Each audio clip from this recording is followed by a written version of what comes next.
Welcome to the EV Bids podcast. This is Rod Stuckey, and I have here with me Tori Hornsby. Welcome, Tori. Hey, welcome. Good to be here. So, in this episode, we're going to be covering the importance of ensuring that you're actually going to receive the $4,000 tax credit after you purchase a used EV, because there's just a lot of misinformation, misunderstandings, and confusion that comes from dealers who really don't understand the process. And there's ultimately going to be some very unhappy customers when they do their taxes at the end of the year, only to find out that they're not going to receive the $4,000 used EV tax credit. So before we jump in too deep here, Tori, I think we should just kind of cover the basics. So just starting out, what are the individual eligibility requirements for the used EV tax credit? So pretty simple. This is out there. You can find this just by doing a search of used EV tax credit. You'll find the IRS site for this, but they are number one, that you're buying the vehicle for personal use and not for resale. Number two, you're not the original owner. And that one's in place so that they make sure that you don't like try to pull a shenanigan of sell it to somebody, buy it back at the tax credit. They don't want you to be the original owner. That you're not claimed as a dependent on anybody else's tax return. And so we have done a lot of deals where we use family members who are purchasing the vehicle. But if a family wanted to have their son buy the car and they're dependent on the parents' tax returns, they're not eligible for the tax credit. And they can't have claimed this tax credit within the last 3 years before the purchase date, which is not an issue because almost nobody has, obviously, but you can do it once every 3 years. And then lastly, there is an income cap that they've put in place of your adjusted gross income. And this income cap, a lot of people don't understand, can be on what your adjusted gross income was for either the current year that we're currently in, like what you'll file on your tax return next year, or last year's taxes that you filed for this year on your returns. And the caps are $150,000 adjusted gross income for married filing joint or for a surviving spouse, and $112,500 for heads of household, and then $75,000 for all other filers. So those are the individual eligibility requirements. Yeah, it's a lot, but we have some links on our website at evbids.com that you can see all this in writing. And before we jump into the vehicle requirements, I do want to just clarify, when you're searching this, the IRS actually calls this the used clean vehicle credit. They call it's clean vehicle credit. Mm-hmm. And so we tend to refer to it as the tax credit because that's what it is. And it just makes more sense to call it a tax credit. But they call it a used clean vehicle credit. And I think that is a little bit confusing because clean vehicles typically mean vehicles that are clean because you wash them. Right. So we like to say tax credit, rather than clean vehicle, because, you've just put a wash and wax on it. It's clean. So anyway, just want to clarify that. But Tori, jumping into the vehicle requirements, we just talked about the individual buyer eligibility. Tell us about the vehicle requirements. So the first one is that the sales price has to be $25,000 or less. And the second thing is that the model year needs to be at least 2 years earlier than the calendar year that you're buying it. So we're here in 2024. So a 2022 and older vehicle is eligible. Thirdly, it can't have already been transferred to a qualified buyer since August 16th of 2022. So if it had transferred to a qualified buyer, say in January of 2023, it would not be eligible. And that's one of the things that we check whenever we are looking at a vehicle's eligibility, is we go through and look at the sale history to be able to determine if it's eligible based on who it's transferred to. And it has to weigh less than 14,000 pounds. By the way, there's a lot of misunderstandings. I was reading a post the other day and they're like, each battery pack in a Cybertruck weighs 8,000 pounds and there's two of them. And it's just not true. So you can look at the weight of a vehicle. These EVs do weigh more than an internal combustion engine vehicle, but typically it's, 1,000, 1,500, maybe 2,000 pounds total. But the vehicle has to weigh less than 14,000 pounds, which is pretty much every EV falls under that category. And it needs to have at least a 7 kilowatt hour battery, and the primary use needs to be within the United States. So those are the vehicle eligibility requirements. Okay. And lastly, just real quick, one last thing, it's very important. It has to be purchased from a licensed dealer. So that's very important. It has to be purchased from a licensed dealer. Okay. So speaking of the having to be purchased from a licensed dealer, which makes sense because that's their system for reporting. If someone fits the criteria above and they buy an eligible used EV from a licensed dealer, they can get the used EV tax credit when they file their taxes, or can they get it right away at the point of sale? So the answer to that is maybe. So, but for a lot of dealers who are selling these and saying, yeah, this vehicle's eligible and you can just file it, just add it on your when you file taxes at the end of the year and you're good to go. The answer to that is no, because, and that's where all this misinformation is, because dealers, they just simply don't understand and they're missing some very important steps. So first, in order for the vehicle and the individual to be eligible for the transaction, at the time of sale, the dealer is required to give information on the vehicle's qualifications. So they have to say, yes, it's eligible. They are doing that part. So they're handling that part. But second, the dealer must also register online and they have to report the vehicle details and the individual's details to the IRS in the used clean vehicle tax system. That's something that we do. We go in there and we have to register and put in all of the information. And if a dealer doesn't do that, then the vehicle's not eligible for the tax credit. And then thirdly, the dealer has to reply essentially a receipt that says that they have submitted for the tax return. And so those are the three requirements. Dealers are doing one of them. And again, they're not doing the other two. And they're not trying to scam people, just to be clear here. Dealers aren't intentionally doing this. They're just misinformed. They haven't gone through all of the hoops. They haven't done all of the necessary steps to register and get all this done.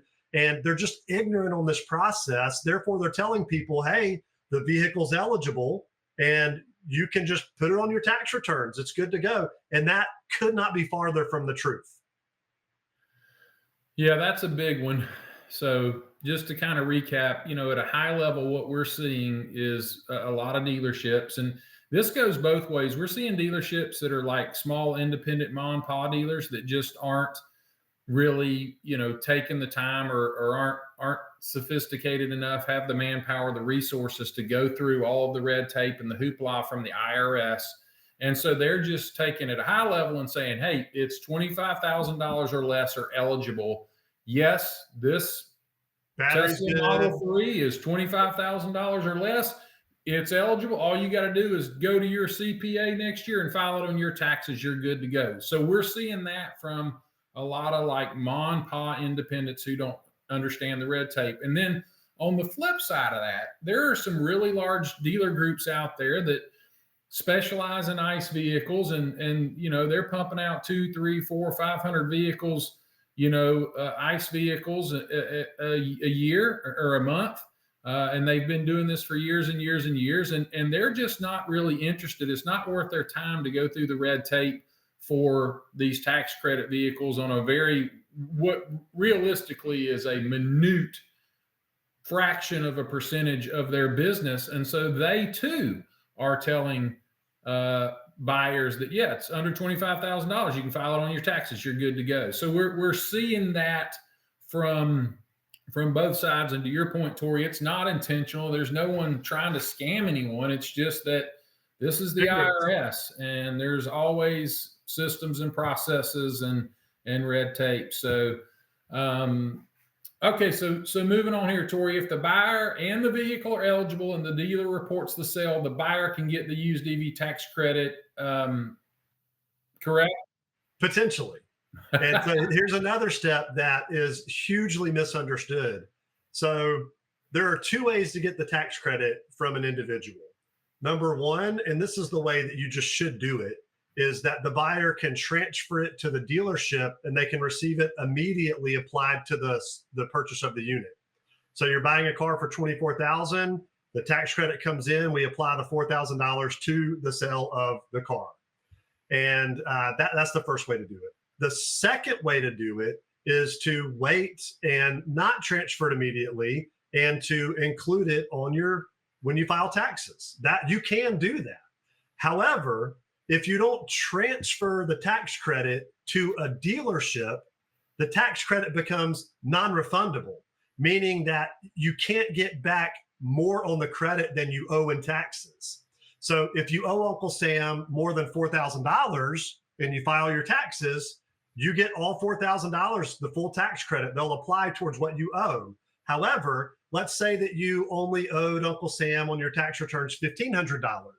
You were eligible for the $4,000 tax credit. You owe $1,500. They go, okay, it's non-refundable, but we can put that $4,000 towards your credit balance that you owe us, and your $1,500 is wiped away, meaning you'd only get $1,500 of the tax credit that you could have gotten $4,000 of. And then lastly, let's just say that you're actually going to get a money back. You're going to get a refund when you file your taxes. You put in the tax credit information, you don't get $1.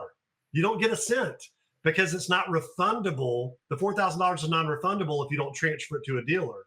The good news is if you transfer it and get it applied to the purchase price, then it doesn't matter what you owe. It's refundable. Here's $4,000. Here you go. And it doesn't have anything to do with how much you owe on your taxes. So you'd really be a fool to wait and file. I mean, it's like signing up for your own butt whooping anyway to do that. So why would you wait and do that? But with that said, whenever you do your taxes, a good tax accountant or the tax software, if you do it yourself, is going to ask you, did you buy a used EV and get the tax credit? And you're going to say yes. And so you don't have to jump through a bunch of hoops to tax return, but you do need to disclose that you bought a used EV and you got the $4,000 tax credit. It won't impact your taxes, but you need to disclose that.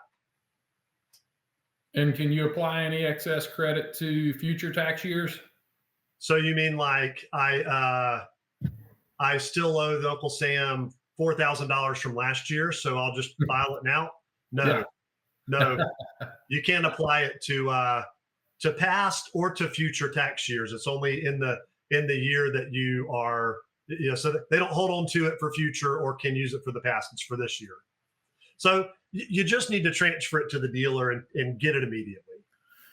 Yeah. So to recap, there's two ways you can file it on your taxes a year from now and possibly not get it all, or you can use a dealer and file it and get a discount at the point of sale. And that was a big change at the beginning of January 1st, 2024, was the fact that you could get a discount at the point of sale through a registered dealer. Essentially, they're calling it we're calling it a tax credit. They're calling it a clean vehicle credit, but it's a discount. Basically, if the vehicle qualifies and you qualify, it's $4,000 right off the top, which is a huge win for both the buyer and the seller, because the seller's being able to get more of a premium price, especially in this market where we're seeing, a lot of depreciation, and it's a win for the buyer because they're getting a $4,000 discount right at the point of sale. And so, with all this said, this is what EV Bids, this is what we do. We specialize in private party EV sales, and being a licensed dealer, that means, we're regulated and bonded by the state of Georgia. We have a state issued surety bond that protects our customers and guarantees compensation for final harm if we were to fail to comply with any licensing regulations set forth. So specifically, the bond protects our customers in the event that that we engaged in any acts of fraud or fail to pay required taxes and fees. And while we would have never allowed this to happen, our customers can feel confident and trust that EV Bids is committed to safe, secure, and scam-free private party deal closings. And so, what that means, if you're a private party out there and you're looking to sell your EV, you can engage EV Bids. We're a registered dealer with the IRS. We'll process the transaction. We'll handle it. We'll handle all of the paperwork and the financial transaction to ensure everything is safe and secure. And you don't really have to worry about all this red tape. You can also submit to us vehicles, and we'll check the eligibility of them. If you're looking to buy or looking to sell, you can reach out to us at info@evbids.com, and we'll be happy to check the eligibility for both the buyers, or the sellers. So with that, that's about wraps up this session. Tori, that was good. Yeah. Starting comments here. Did we miss anything? No, I think we covered everything. You need to buy from a dealer. Go ahead and get the full transfer now. If somebody tells you to put it on your tax return later, they're likely ignorant and don't understand that they still have to jump through some hoops and report it to the IRS. And if they don't do that, you don't get the tax credit. And yeah, we're happy to jump in and help you and ensure that everything is good. Allow us to broker your deal, and we'll dot all the I's and cross all the T's for you. So yeah, this is a down and dirty quick one, but we're just seeing so much of this misinformation out there on marketplaces from dealers who are listing cars and don't understand the consequences. There's going to be a lot of heartbroken people when they come to file taxes at the beginning of next year. Yep, exactly. So, yep, if you have any questions, reach out to us at info@evbids.com, and we appreciate it, and we'll see you next time.